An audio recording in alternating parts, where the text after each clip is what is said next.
Class 12th में जितने भी बच्चे हैं जिनका आज मैथमेटिक्स का पेपर था इवनिंग शिफ्ट का, उन सभी बच्चों के लिए वीडियो रहेगी। इस वीडियो में आपसे को मिड टर्म एग्जाम का जो आपका आज पेपर हुआ था ना मैथमेटिक्स का, इसका सॉल्यूशन कराने जा रहा हूँ। इवनिंग शिफ्ट का ये आपका पेपर रहेगा।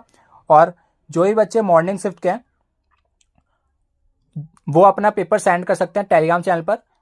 जैसे ही आप पेपर सेंड करेंगे ना तो फिर मैं आपके पेपर का सॉल्यूशन जल्द से जल्द कराने की कोशिश करूंगा।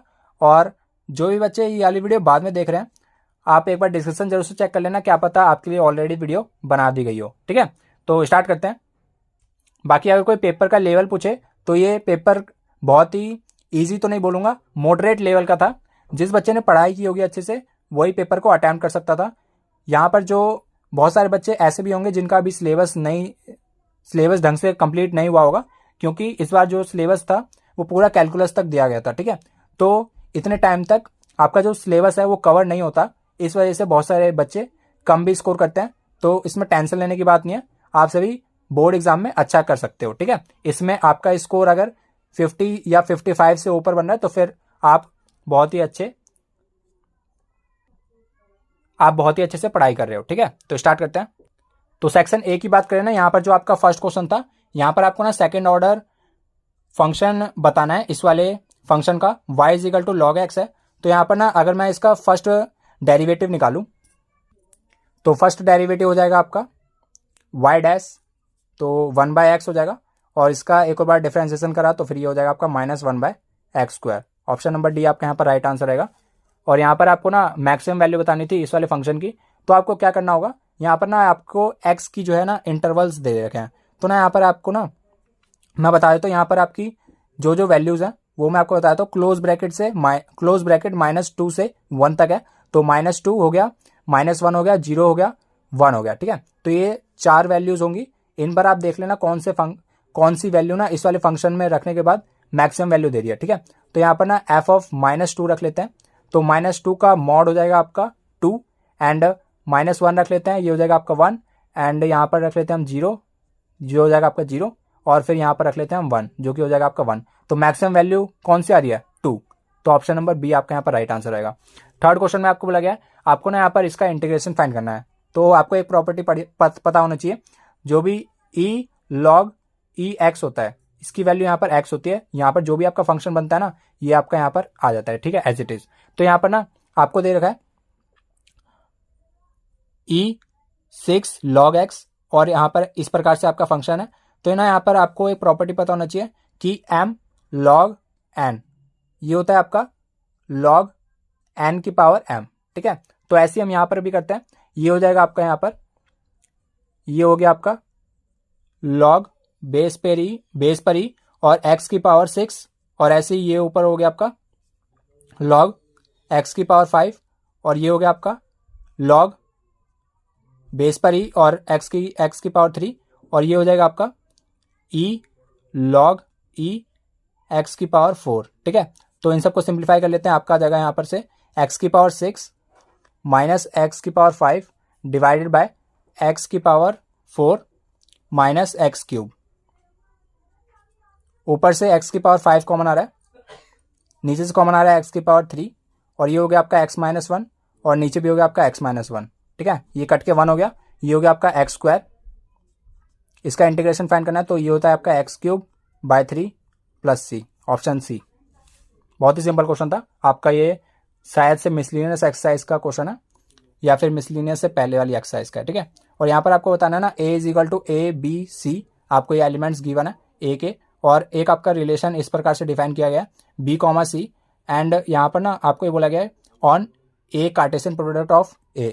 तो ना यहाँ पर आपको बताना है कि ये कौन सा जो आपका टाइप्स ऑफ रिलेशन है ना वो फॉलो करता है, only reflexive, only transitive, only symmetric, reflexive and transitive. तो आपको मैं यहाँ पर बता देना चाहता हूँ, जब कभी भी आपके दो एलिमेंट्स डिफरेंट होता है ना तो फिर वो आपका हमेशा ट्रांजिटिव होता है। इसको ना हम आइडेंटिटी रिलेशन भी कहते हैं। ठीक है, तो आगे बढ़ते हैं। ये आपका only transitive, option number C. And यहाँ पर आपको rate of change of area of circle with respect to r at r is equal to 10 centimetre. तो एरिया होता है आपका πr², इसका हमें डिफ्रेंशिएशन करना होगा किसके रिस्पेक्ट में, आर के रिस्पेक्ट में। 2πr हो जाएगा, आर की वैल्यू 10 पुट कर देते हैं, ये हो गया आपका 2πr और आर की वैल्यू 10। जो कि हो गया आपका 20 पाई, ऑप्शन बी। बहुत ही ज़्यादा सिंपल MCQ थे, और जो भी बच्चा अच्छे से पढ़ाई करके गया होगा MCQ तो उसके सारे बन गए होंगे। ठीक है, तो यहाँ पर ना आपके ये पार्शियल फ्रैक्शन का क्वेश्चन है, या आप बिना पार्शियल फ्रैक्शन के भी कर सकते हैं। किस प्रकार से मैं आपको बताता हूँ। इन दोनों का जो डिफरेंस है ना वो आप ऊपर बनाने की कोशिश करेंगे। यहाँ पर अगर मैं ऊपर लिख देता हूँ, यहाँ पर ये वाला जो क्वेश्चन है इसका मैं ऊपर डिफरेंस बनाने की कोशिश करता हूँ।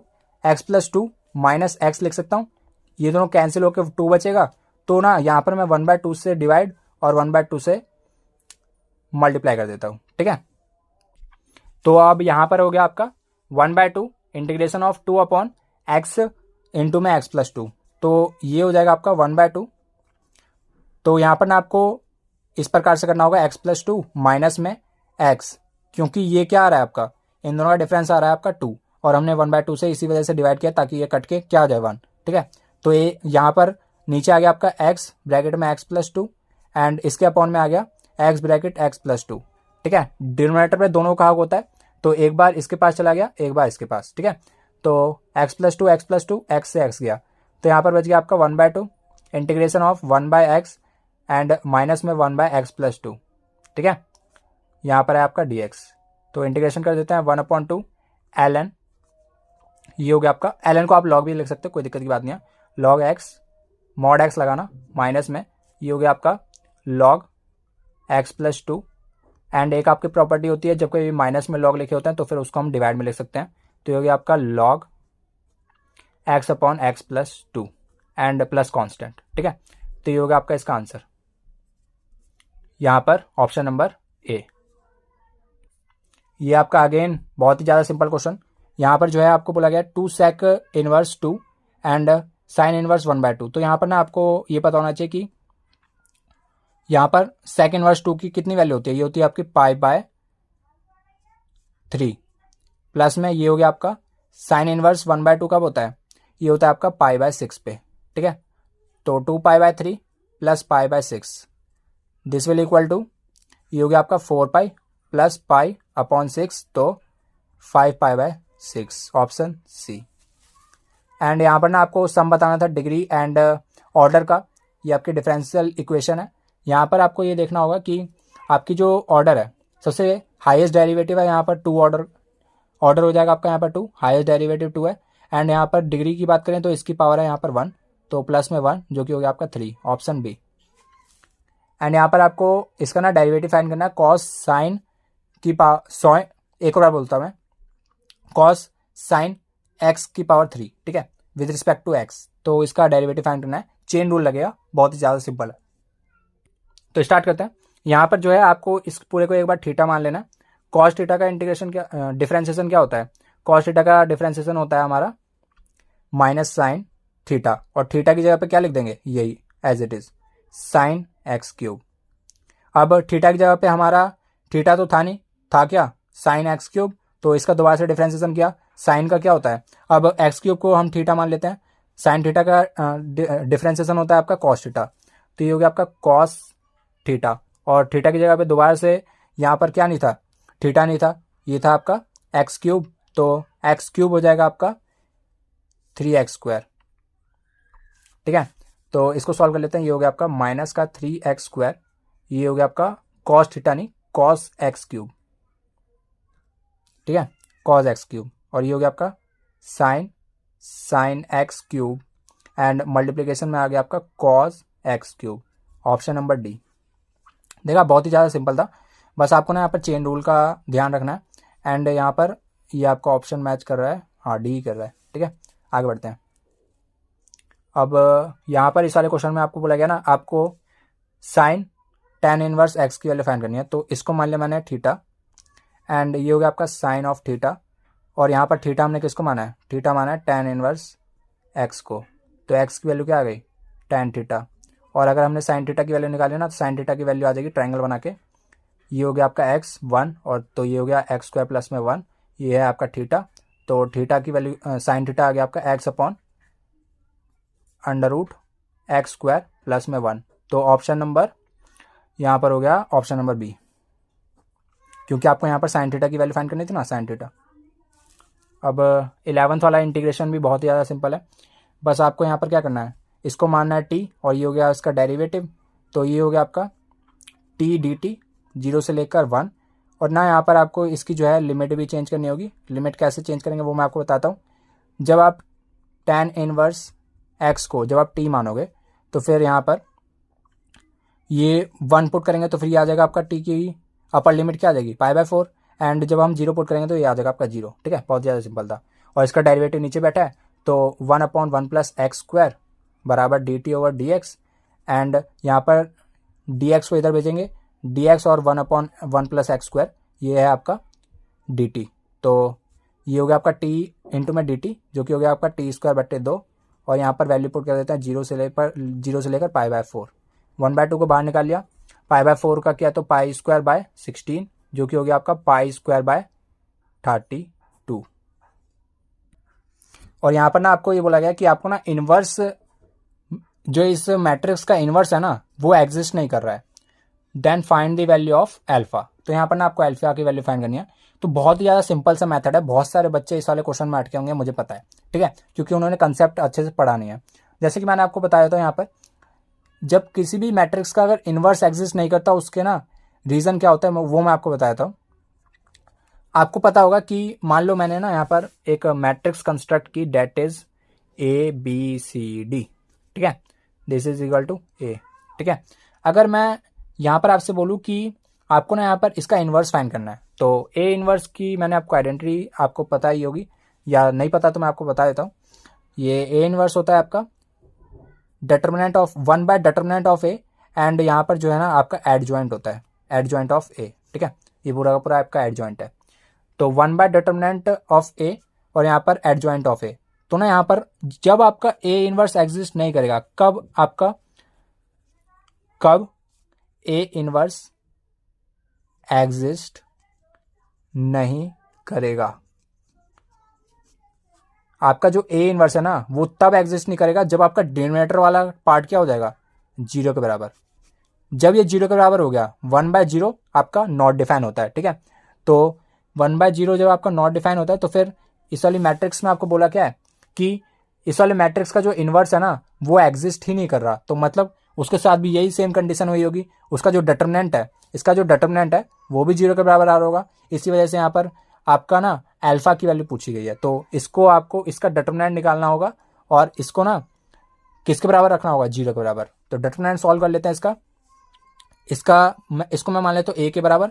A का डिटर्मिनेंट निकाल लेते हैं, तो ये हो गया आपका अल्फा, इसको छुपाया ये हो गया आपका 8 - 2 6 एंड -7, और ये हो गया आपका 4 × 8 -3 एंड माइनस का 1, और ये हो गया आपका 2 × 4 -6। ठीक है, ये हो गया आपका 0, क्योंकि डिटर्मिनेंट ऑफ 0 जब होगा तब इसका इन्वर्स एग्जिस्ट नहीं करेगा। ठीक है, तो ये हो गया आपका 6 अल्फा, और ये हो गया आपका 5, ये हो गया आपका -35 एंड ये हो गया आपका -2 +2। एक मिनट, कहीं कैलकुलेशन मिस्टेक हुई है, मैं एक बार देख लेता हूँ दोबारा से। ये है हमारा अल्फा को लिया, और यहाँ पर हो गया आपका 4 × 8, 8 में से माइनस किया 2 जो हो गया आपका 6, और ये हो गया आपका 7 -7, और इसको छुपाया 4 × 8 -3 8 -3, तो ये हो गया आपका 5, और ये हो गया आपका 35। ठीक है, और यहाँ पर हो गया आपका -1 एंड ये हो गया आपका 4 -6। ठीक है, तो ये हो गया आपका -2 और +2, तो +2 सही है। एक और बार करते हैं, पता लग जाएगा मेरे को। 6 अल्फा बराबर 33, अल्फा की वैल्यू क्या आ गई, ये 3 के टेबल से काटते हैं 1/2, तो ऑप्शन नंबर डी। ठीक है, मुझे लग रहा था कि कहीं गलती हो गया, क्योंकि डिटर्मिनेंट और मैट्रिक्स में ना आपकी कैलकुलेशन मैटर करती है। जितनी ज़्यादा आपने कैलकुलेशन की होगी ना उतना ही आप अच्छा परफॉर्म कर पाओगे डिटर्मिनेंट और मैट्रिक्स में। 13 क्वेश्चन में आपको बोला गया ना, a particle moves along the curve 9y = x³ + 18, find abscissa. यहाँ पर ना आपको x कोऑर्डिनेट फाइंड करना है, x coordinate on the curve at which y coordinate is changing 12 times as fast is x coordinate. यानी कि जो आपका यहाँ पर y कोऑर्डिनेट है ना वो कैसे चेंज हो रहा है, dy/dt = 12 टाइम्स ऑफ dx/dt। ये आपको समझना था बस। ठीक है, तो यहाँ पर से y की वैल्यू हम ना यहाँ पर से पुट कर देते हैं, y आ जाएगा आपका x³/9 + 2। ठीक है, 9 की यहाँ पर डिवाइड कर दिया x³ / 9, और 18 को 9 से डिवाइड किया 2। ठीक है, अब इसको सॉल्व कर लेते हैं। ये हो गया आपका, इसका डिफ्रेंसिएशन करेंगे तो ये हो गया आपका 3x² अपॉन 9, 3x² अपॉन 9, और ये हो गया आपका dx/dt। dt के रिस्पेक्ट में जो है हम t के रिस्पेक्ट में हम जो है डिफ्रेंसिएशन कर रहे हैं, क्योंकि यहाँ पर आपको बोला गया है कि ये जो है ना आपका टाइम के रिस्पेक्ट में डिफ्रेंसिएशन करना है, इसमें आपको बोला गया, ठीक है। तो यहाँ पर ना ये इसको कैंसिल कर देते हैं 1/3, एंड यहाँ पर dx और dx/dt कैंसिल, और ये हो गया आपका 12 × 3 जो कि हो गया आपका 36, x² की वैल्यू आ गई 36, तो ±6 जो है यहाँ पर इसका x कोऑर्डिनेट आ जाएगा, ऑप्शन नंबर डी। अब यहाँ पर ना आपका 14 क्वेश्चन ना बहुत ही अच्छा क्वेश्चन था। जिस भी बच्चे को ट्रिगो अच्छे से आती है वही बच्चा इस वाले क्वेश्चन को अटेम्प्ट कर सकता था, ठीक है। तो यहाँ पर आपको बोला क्या है वो आपको यहाँ पर समझना होगा, और मैं आपको ये भी बता देता हूँ कि इनमें से आपका एक भी ऑप्शन करेक्ट नहीं है, सारे ऑप्शन गलत है, सारे ऑप्शन गलत है, ठीक है। तो पता नहीं इस पर आपको मार्क्स मिलेंगे नहीं मिलेंगे, पर मार्क्स तो मिलने चाहिए इस पर, ठीक है। सारे के सारे ऑप्शन गलत है, मैं आपको ये बता देता हूँ। आपको पता होना चाहिए कि cos x और sin x कब कब इंक्रीज करते हैं। यहाँ पर मैं आपको ग्राफ की मदद से समझाता हूँ। यहाँ पर जो है आपका ये cos x का ग्राफ होता है इस प्रकार से, ये बन गया आपका cos x का ग्राफ, ठीक है। sin x का ग्राफ होता है आपका 0 से। थोड़ा सा मैंने गलत बना दिया, ये जो है ना हमारा गलत हो गया। एक बार मैं दोबारा से समझाता हूँ। यहाँ पर जो है आपको ये पता होना चाहिए, बिना ग्राफ की मदद से समझते हैं। यहाँ पर आपको ये समझना होगा कि जो आपका cos x है ना वो इंक्रीज करता है कहाँ से कहाँ तक, 0 से π/4 तक, ये यहाँ पर इंक्रीज करता है, ठीक है। और जो आपका sin x है, और ये भी समझ लेना कि ये डिक्रीज कब करता है, ये जो डिक्रीज करता है ना cos x, ये डिक्रीज करता है π/4 से π/2, ये डिक्रीज करता है, ठीक है। यानी कि इसकी जो वैल्यू होती है ना वो sin x के मुकाबले इस वाले रीजन में ना कम होती है, ठीक है। तो sin x की बात करें ना तो sin x हो जाएगा आपका यहाँ पर से, ये हो गया आपका 0 से लेकर π/4, ये जो है यहाँ पर डिक्रीज करता है,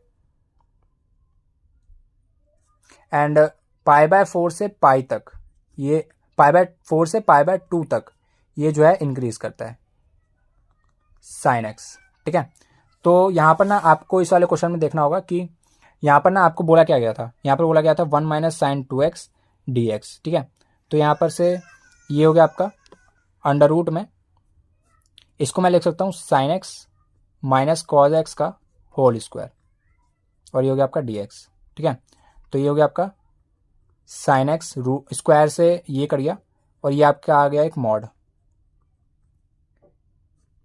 एक बार मैं अच्छे से पन्ने पे समझाता हूँ, यहाँ पर जो है ज़्यादा खिचड़ी पक गई है, तो यहाँ पे समझते हैं, है ना।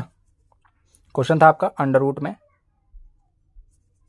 1 - sin 2x, इसका आपको इंटीग्रेशन फाइंड करना था, और x आपको बोला गया, x जो बिलोंग करता है ना वो करता है π/4 से π/2 तक, ठीक है। तो यहाँ पर स्टार्ट करते हैं। यहाँ पर जो है ना आपको मॉड की प्रॉपर्टी भी आपको यहाँ पर पता होना चाहिए। यहाँ पर हो गया आपका अंडर रूट में sin x - cos x का होल स्क्वायर, इसको मैं sin x - cos x का होल स्क्वायर लिख सकता हूँ, क्योंकि 1 को मैं लिख सकता हूँ sin square x plus cos square x, और ये बन गई आपकी sin x - cos x की आइडेंटिटी, और बाहर लिखा है आपका dx, इससे ये कटा, और ये बन गया आपका sin x - cos x, इस पर लगा दो आप मॉड, क्योंकि रूट के अंदर से बाहर निकाल रहे हैं। अब यहाँ पर ना आपको ये देखना होगा कि इस वाले रीजन में ना sin x is greater than cos x, इस वाले रीजन में, इसी वजह से ये जो आपका मॉड है ना ये पॉजिटिव से ओपन होगा। बहुत सारे बच्चे यहाँ पर क्या करेंगे, cos x - sin x लिखेंगे और इसको ना मॉड नहीं लगाएंगे, वो डायरेक्टली इसको बाहर लगा देंगे, बाहर निकाल देंगे। तो ये ना तरीका आपका गलत होता है, ठीक है। आप अगर रूट में से किसी भी टर्म को बाहर निकालते हैं तो फिर एक मॉड जरूर से लगाना, और एक बार रीजन जरूर से चेक कर लेना कौन सा रीजन आपको एक बार बोला गया है, ठीक है। तो इस वाले जो आपका ये रीजन है ना, इस वाले रीजन में आपका sin x cos x से बड़ा होता है, इस वजह से ये जो है आपकी पॉजिटिव क्वांटिटी है, ठीक है। तो ये पॉजिटिव क्वांटिटी है तो ये एज इट इज बाहर आ जाएगी, और ये नेगेटिव क्वांटिटी है, ये आपको ध्यान में रखना होगा। और अंडर रूट में कुछ भी नेगेटिव नहीं होता, ये आपको ध्यान में रखना है, ठीक है। तो इसी वजह से यहाँ पर एक नेगेटिव आएगा, और नेगेटिव हो जाएगा आपका माइनस का cos x प्लस का साइन एक्स dx। ठीक है, तो यहाँ पर से इसको सिंप्लीफाई करने के बाद दोबारा से यही बन जाएगा। तो ये हो गया आपका साइन एक्स। बस आपको यहाँ पे ये देखना था, बहुत सारे बच्चे इस प्रकार की ब्लंडर मिस्टेक कर देते हैं। Sine x minus cos x dx। अब ना यहाँ पर आपको इंटीग्रेशन निकालना होगा। साइन एक्स का इंटीग्रेशन क्या होता है, ये होता है आपका माइनस का cos x, and cos x का क्या होता है साइन एक्स, प्लस सी लगा दो क्योंकि डेफिनाइट इंटीग्रेशन है, इनडेफिनाइट इंटीग्रेशन है। तो यहाँ पर ना इनमें से एक भी ऑप्शन आपका minus cos x minus sine x plus c नहीं है। यहाँ पर मैं आपको ऑप्शन भी दिखा देता हूँ। तो ये रहे आपके ऑप्शंस।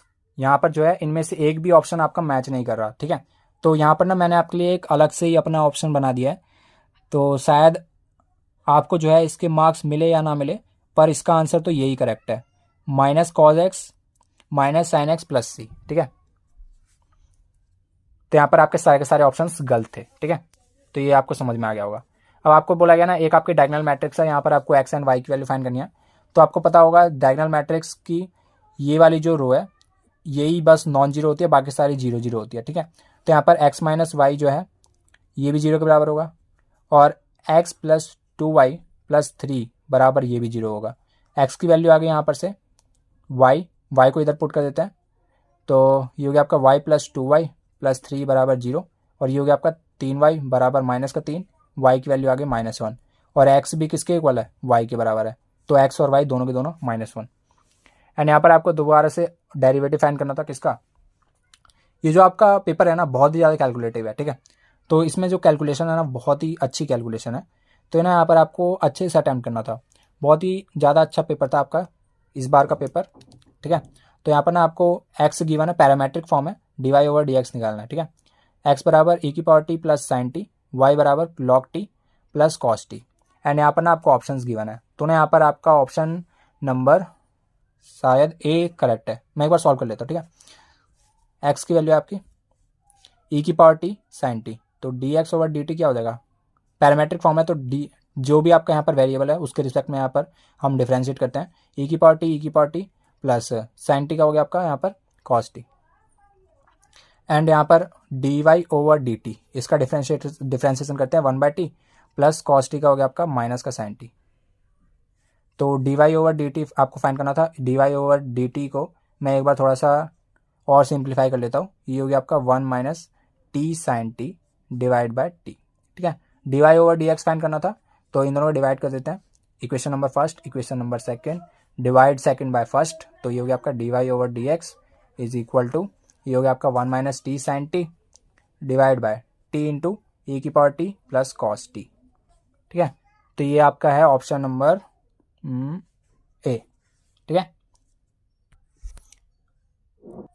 अब यहाँ पर आपको बोला गया ना कि आपको यहाँ पर 17 क्वेश्चन में a बराबर ये गिवन है a स्क्वायर बराबर एक्स वाई वाई एक्स। तो ना यहाँ पर आपको ऑप्शंस को टिक करना है, कौन सा ऑप्शन करेक्ट रहेगा। ऑप्शन नंबर डी आपका यहाँ पर करेक्ट रहेगा। बहुत ही आसान सी मैट्रिक्स है, इसको a स्क्वायर कर देना और उसको इसके बराबर रख देना, यहाँ पर से आपको x और y मिल जाएगा। ठीक है, और यहाँ पर आपका 18 का भी a आंसर होगा। यहाँ पर जो है इसको यहाँ पर ले लेते हैं। यहाँ पर आपको बोला गया ना ये कंटिन्यूस फंक्शन है एट x पे, तो ना यहाँ पर tan a अपॉन x और ये हो गया आपका x। ठीक है, और लिमिट लिख लेना x is approaching to 0 plus. ठीक है, तो यहाँ पर ना हम a से मल्टीप्लाई करते हैं, a से डिवाइड कर देते हैं। इसकी वैल्यू होगी आपकी यहाँ पर 1 और ये हो गया आपका 1/a। ठीक है, और यहाँ पर से 1/a नहीं, ये हो गया आपका 1, सॉरी a, क्योंकि a से मल्टीप्लाई करेंगे, a से ही तो डिवाइड कर रहे हैं, क्या कर रहे हो यार। ये हो गया आपका a। ठीक है, और यहाँ पर से ये हो गया आपका b। LHL और RHL तो आपस में इक्वल ही है, और 0 पर भी वैल्यू क्या है, 0 पर भी वैल्यू है आपकी, 0 पर भी वैल्यू है हमारी b।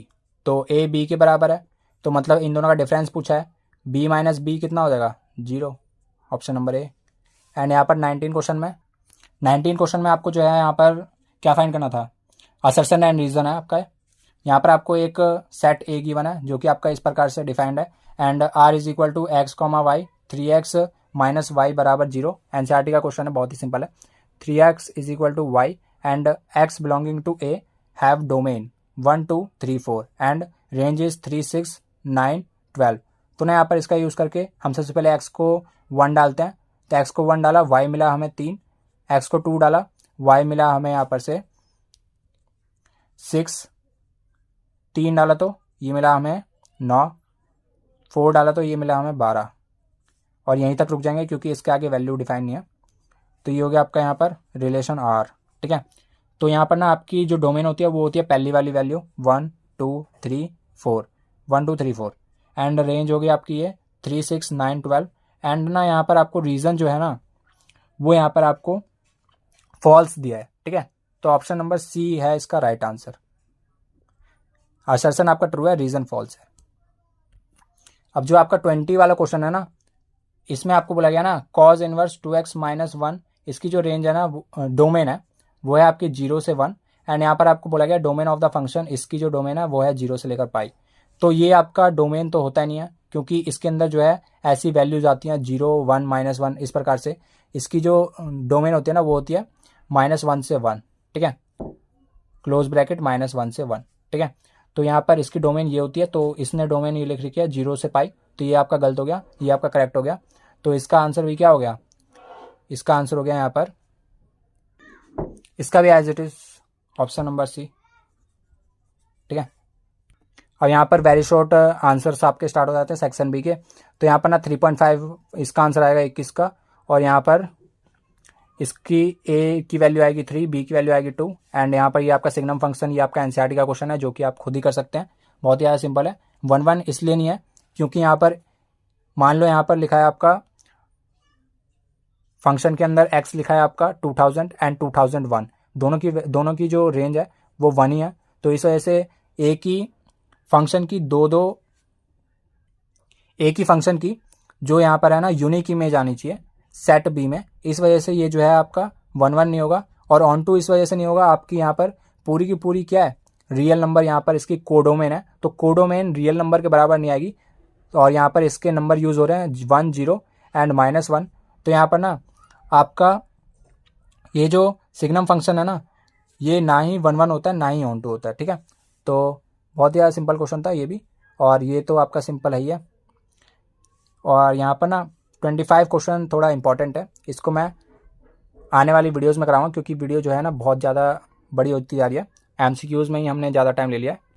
और मैं बाकी आपको फटाफट से पेपर दिखाया, तो सेक्शन सी है ये आपका, ये जो है पूरा का पूरा सॉल्यूशन, इसका पूरा का पूरा एनसीईआरटी है।